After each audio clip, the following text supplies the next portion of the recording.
People who's been in situations where you're sure you're going to die and somehow survived the disaster. How does it feel like to be so close to death? About 3 weeks ago I went to the hospital with a bad cough, just looking for antibiotics, and after a precautionary blood test they immediately admitted me for a deep vein thrombosis, blood clot in the leg. After a scan on my chest they found I had pulmonary embolism, which are blood clots in the lungs and have a high chance of fatality.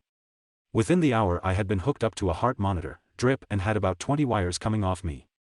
At this point I kept asking the doctors about my chances of survival and they refused to answer but were looking at each other like it was low. Rang my mother, who is a nurse, and after some crying she told me my chances are not good if it's affected my heart.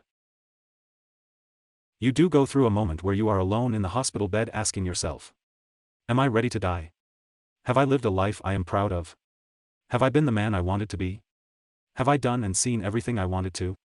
It's pretty harrowing knowing you might never leave the hospital and you're in your 30s. I was lucky in the sense that the heart scan showed the clots hadn't affected it yet, but the specialist said that if I didn't come in when I did, I probably would have had a cardiac arrest and died in the next day. Luckily all I need to do is take blood thinners for 6 months and I should be okay, but I'm already have a bucket list I've decided and not to delay. Do it all while you are young and have the energy. I'm not ashamed to say that when I finally got home alone and sat down it all kind of hit me and just collapsed in a heap. Took about 30 minutes to pull myself together and promise myself